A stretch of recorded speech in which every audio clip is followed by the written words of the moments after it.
Hi, I'm Durganjali, chartered accountant. ఈ రోజు video చాలా ఇంట్రెస్టింగ్గా ఉంటుంది. మీకు ఒకవేళ ఇంట్రడక్షన్ బోర్ కొడితే ఒక 1 to 2 minutes ముందుకు పెట్టుకొని చూడండి. కానీ ఇంట్రడక్షన్ ఇవ్వాలి కదా ప్రతి వీడియోకి, దేని గురించి చెప్తున్నాము అని. మీకు స్టార్టింగ్లో బోర్ కొట్టచ్చు, బట్ తర్వాత అన్ని ఎగ్జాంపుల్స్ వస్తాయి, ఇంట్రెస్టింగ్గా ఉంటుంది వీడియో. కంప్లీట్గా చూడండి. ఓకే, ఫస్ట్ ఏంటి అంటే మనం చెప్పాలనుకుంటుంది జిఎస్టీ ఆన్ రెంట్.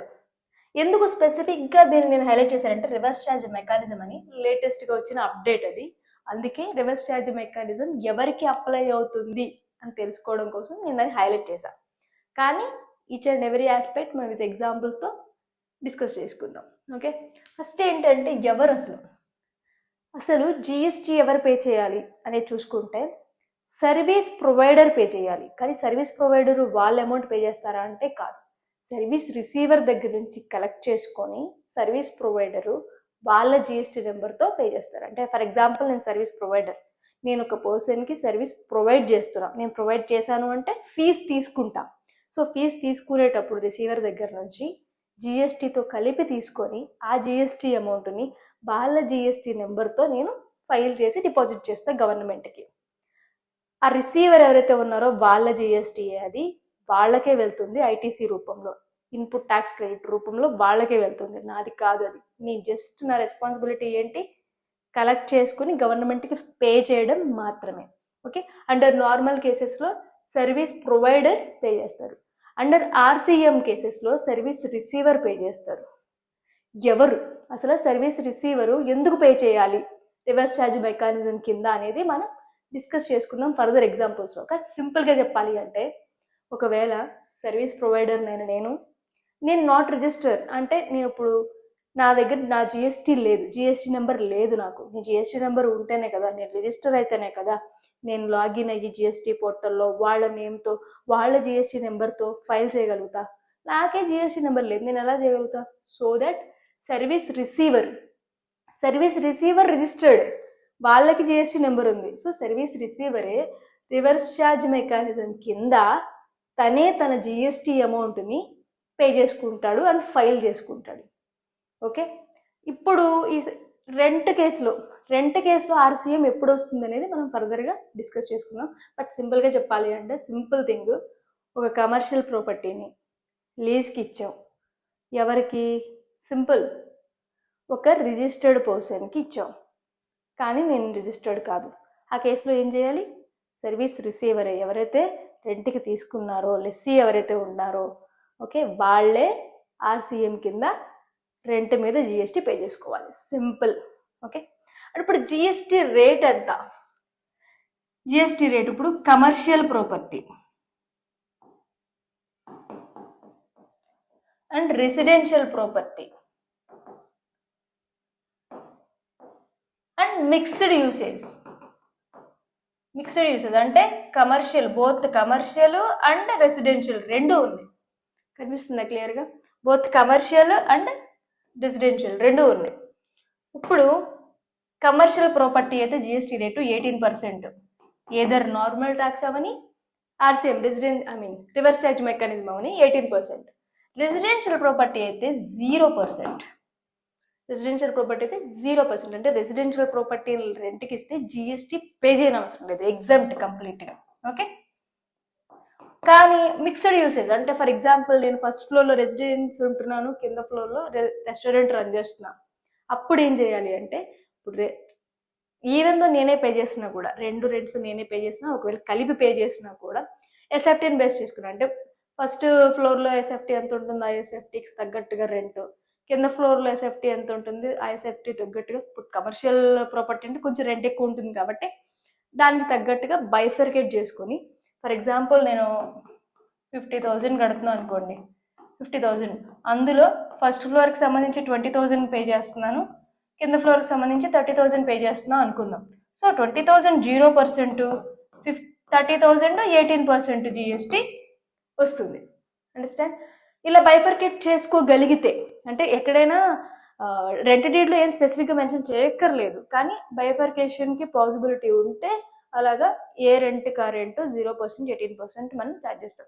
కానీ లెట్స్ ఎగ్జాంపుల్ నేను ఓన్లీ గ్రౌండ్ ఫ్లోరే యూజ్ చేస్తున్నా, రెసిడెన్స్కి అదే అండ్ రెస్టారెంట్కి కూడా అదే ఇన్బిల్ట్ అదే చేస్తున్నా. అప్పుడేం చేయాలి, కిచెన్ అంటే బైఫర్కేట్ చేసుకోవడానికి పాసిబిలిటీ ఉంది నాకు.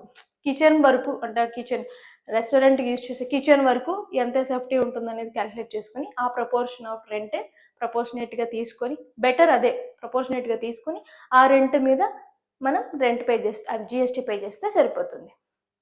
లేదు అసలు కుదరట్లేదు బైఫర్కేట్ చేయడం, అప్పుడు ఆ మిక్స్డ్ సప్లై కేసెస్లో ఏంటంటే హైయెస్ట్ రేట్ ఏదైతే ఉంటుందో దాన్ని ట్యాక్స్ పే చేయాల్సిందే. ఇక్కడ హైయెస్ట్ కేసు ఏంటి, 18% 0%లో 18% ఆబ్వియస్లీ. సో 18% జిఎస్టీ అనేది పే చేయాల్సి ఉంటుంది. ఇది రెంట్. అండ్ మనం పే చేసిన జిఎస్టీని ఇన్పుట్ ట్యాక్స్ క్రెడిట్ తెచ్చుకోవచ్చు. ఎవరు, సర్వీస్ రిసీవర్ తెచ్చుకోవచ్చు. నెక్స్ట్ ఇప్పుడు ఎగ్జాంపుల్స్ చూద్దాం. ఫర్ ఎగ్జాంపుల్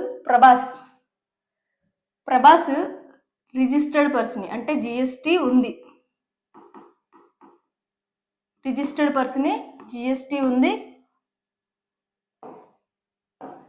XYZ ప్రైవేట్ లిమిటెడ్కి కమర్షియల్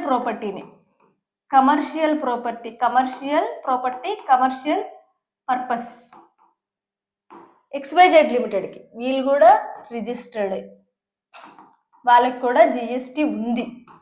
సో ఈ కేసులో జిఎస్టీ వస్తుందంటే ఆబ్వియస్లీ జిఎస్టీ వస్తుంది. కానీ ఎవరు పే చేయాలి, సర్వీస్ ప్రొవైడర్ ఎవరు, Prabhas. Service provider. Service receiver ఎవరు, XYZ లిమిటెడ్. నార్మల్ కేసే ఇది కాబట్టి సర్వీస్ ప్రొవైడర్ అయిన ప్రభాస్, సర్వీస్ ప్రొవైడర్ అయిన ప్రభాసే జిఎస్టీ పే చేయాల్సి ఉంటుంది. ఓకే. సెకండ్ కేసు సంపూర్ణేష్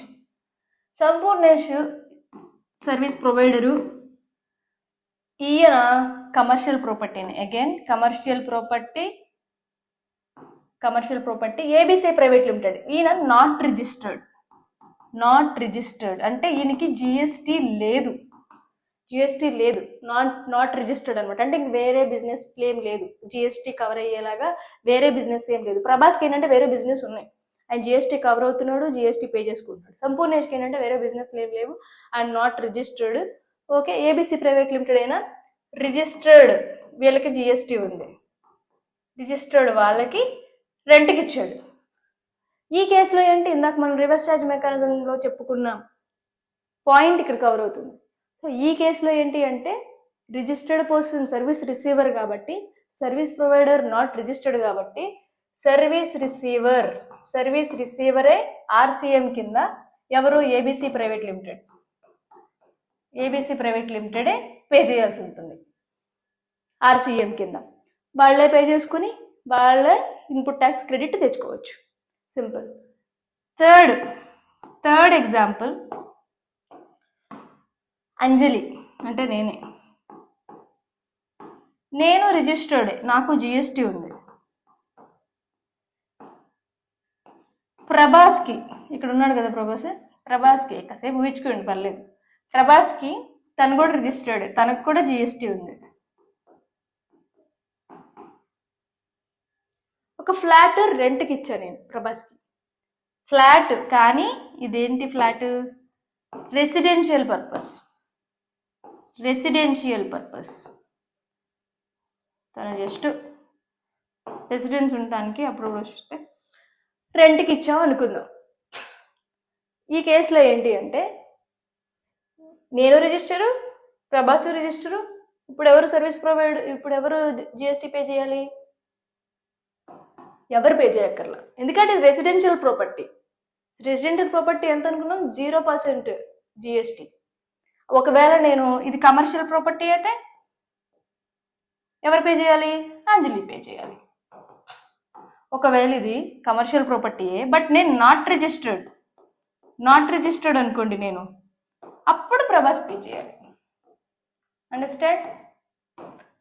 ఇంతకు ముందు అయితే ఈ కండిషన్ లేదు. ఒకవేళ నేను నాట్ రిజిస్టర్డ్, సింపుల్ ఇది not registered service provider, service receiver registered, కానీ జిఎస్టీ పే చేయాల్సిన అవసరం ఉండేది కాదు. కానీ ఇప్పుడు లేటెస్ట్ అమెండ్మెంట్ ప్రకారం ఒకవేళ సర్వీస్ రిసీవర్ రిజిస్టర్డ్ అయ్యి సర్వీస్ ప్రొవైడర్ రిజిస్టర్డ్ కాకపోయినా, సర్వీస్ ప్రొవైడర్కి జిఎస్టీ లేకపోయినా ఆర్సిఎం కింద రివర్స్ ఛార్జ్ కింద జిఎస్టి పే చేయాలి on rent. Okay, next let's say Dhanush ABC లిమిటెడ్కి Dhanush registered, ABC limited registered. వీళ్ళు ధనుష్ ఒక క్వార్టర్స్ని అంటే ఈ ఏబిసి ప్రైవేట్ లిమిటెడ్ యొక్క ఎంప్లాయీస్ రెసిడెన్స్ ఉండడానికి, ఎంప్లాయీస్ రెసిడెన్స్ ఉండడానికి ఒక క్వార్టర్స్ని రెంట్కి ఇచ్చాడు. ఇప్పుడు ఏంటిది, కమర్షియల్ యూసేజ్ అవుతుందా, రెసిడెన్షియల్ యూసేజ్ అవుతుందా? వీళ్ళు ఎంప్లాయీస్కి వాడుతున్నారు కాబట్టి కమర్షియల్ యూసేజ్ అవుతుందా, లేదా వాళ్ళు రెసిడెన్స్కి ఉండడానికే వాడుతున్నారు కాబట్టి రెసిడెన్షియల్ యూసేజ్ అవుతుందా? యాజ్ పర్ క్లారిఫికేషన్ ఇది రెసిడెన్షియల్ యూసేజే. ఎంప్లాయీస్ ఉన్నా కూడా ఎంప్లాయీస్ ఏంటి ఫర్ ద పర్పస్ అనేది జెన్యున్గా ఉండాలి. ఎప్పుడైనా ఏదో ఊరికే ఎరికిచ్చినట్టు ఉండకూడదు. పర్పస్ అనేది జెన్యున్గా ఉండాలి. ఎంప్లాయీస్ రెసిడెన్స్ పర్పస్ కోసమే ఉంటున్నారు కాబట్టి, కమర్షియల్ వింగ్లోకి రావట్లేదు కాబట్టి దీన్ని ఎవ్వరూ పే చేయక్కర్లేదు. అండర్స్టాండ్? కానీ ఒకవేళ ఈ క్వార్టర్స్ కాకుండా హోటల్స్ అయితే, హోటలో రెస్టారెంట్ అదైతే అగైన్ మళ్ళీ జిఎస్టీ వస్తుంది. నెక్స్ట్ సమంత. లెట్స్ సే దీని ఇప్పుడు మనం ఏమనుకుందాం అంటే, Samantha not registered, DAF limited not registered, వీళ్ళకే లేదు జిఎస్టీ, వీళ్ళకే లేదు. కానీ వీళ్ళు ఒక కమర్షియల్ ప్రాపర్టీని